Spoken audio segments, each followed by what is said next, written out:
नमस्कार साथियों, स्वागत है आप सभी का कौटिल्य एकेडमी ग्वालियर ब्रांच के यूट्यूब चैनल पर, जहां हम सब लोग जानते हैं कि कल हमारा एमपीपीएससी का प्री का एग्जाम हुआ है। इस एमपीपीएससी के प्री के एग्जाम में कुछ क्वेश्चन हम लोग आज डिस्कस करने वाले हैं। जो क्वेश्चन डिस्कस करने वाले हैं वो रहेंगे आपके पॉलिटी के क्वेश्चन जो कल के पेपर में आए हैं। इसको हम ये देखने का प्रयास करेंगे कि ये क्वेश्चंस किस प्रकार के हैं, या ये इजी क्वेश्चन है, मॉडरेट लेवल का है, या फिर हम ये देखेंगे ये हार्ड लेवल का है। दूसरी बात, मैं आपको एक यहाँ प्रूफ देने वाला हूँ कि कौटिल्य एकेडमी ने जितना अपने नोट्स में लिखवाया था वहां से सारे क्वेश्चन आपके कवर हो गए हैं। तो चलिए हम लोग पहले क्वेश्चन की ओर चलते हैं। ये क्वेश्चन पेपर में लिखा हुआ क्वेश्चन नंबर 13। यहाँ ये लिखा हुआ है कि संविधान में संशोधन के लिए कम से कम आधे राज्यों के विधानमंडलों द्वारा अनुसमर्थन की आवश्यकता होती है।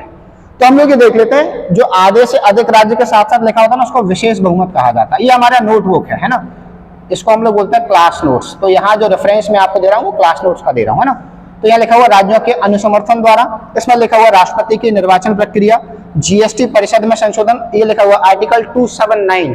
ये इसलिए हाईलाइट किया गया था क्योंकि जीएसटी चर्चा में रहती है, और जीएसटी चर्चा में रहेगी तो उसमें संशोधन के लिए जो भी काम करना होगा वो परिषद में करना होगा, इसलिए हम आप समझते हैं। आर्टिकल 53, इसका संबंध राष्ट्रपति से है ना। उसके बाद आप देखोगे आर्टिकल 239, इसका संबंध यूटी से है। 243, इसका संबंध पंचायत या स्थानीय स्वशासन से है। तो हमारा सही आंसर क्या हो जाएगा?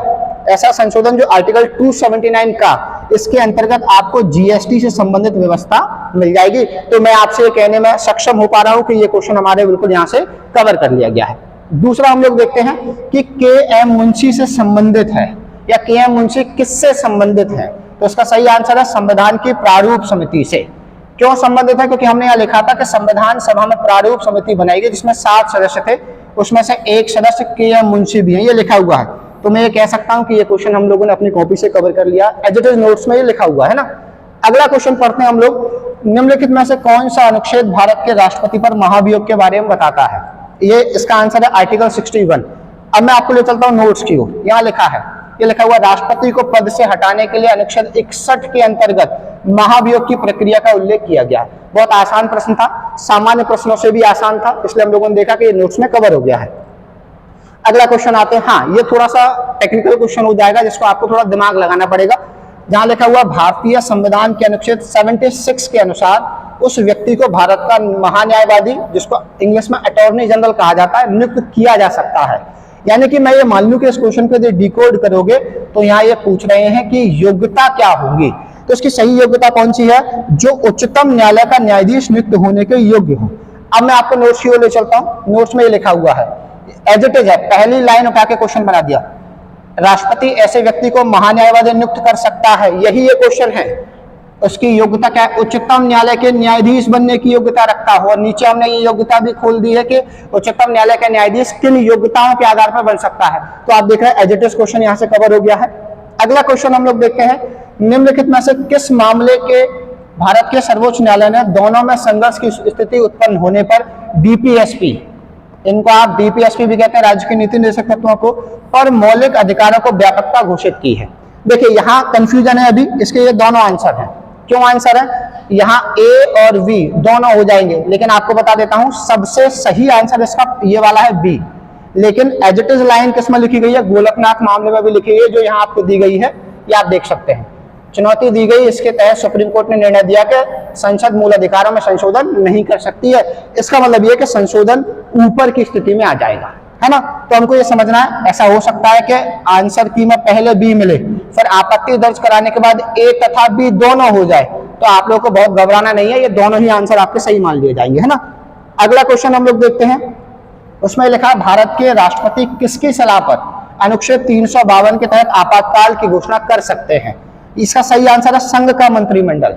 आपको लेके चल रहा हूं मैं यहाँ नोट्स की ओर। यहाँ लिखा हुआ है केंद्रीय मंत्रिमंडल की लिखित सिफारिश होना आवश्यक है। ये जो हिस्सा दब गया वहां लिखा हुआ है पीएम की सिफारिश पर्याप्त नहीं होती।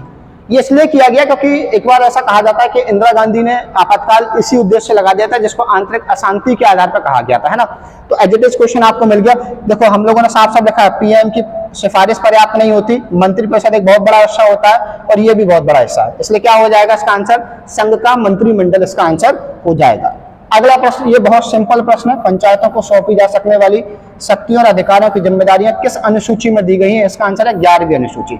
अब आपको मैं यहाँ ले चलता हूँ, ये लिखा हुआ है संविधान में 11वीं अनुसूची के तहत 29 विषयों का उल्लेख किया गया है। बिल्कुल एग्जैक्ट क्वेश्चन आपको यहाँ से मिल जाएगा। अगला प्रश्न, हाँ ये इस पूरे प्रश्न पत्र का सबसे अच्छा क्वेश्चन है, मैं इसमें स्टार लगा देता हूँ कि यदि ऐसे क्वेश्चन आएंगे तो लगातार स्तर बढ़ता चला जाएगा, है ना। यहाँ लिखा हुआ निम्न में से कौन सा सही नहीं है। इसका मतलब ये हमसे जानना चाह रहा है कि निम्न में से कौन सा असत्य है। अब यहाँ देख लीजिए, पहला लिखा हुआ है, इसका आंसर पहला ही है। क्या गलती है उसमें?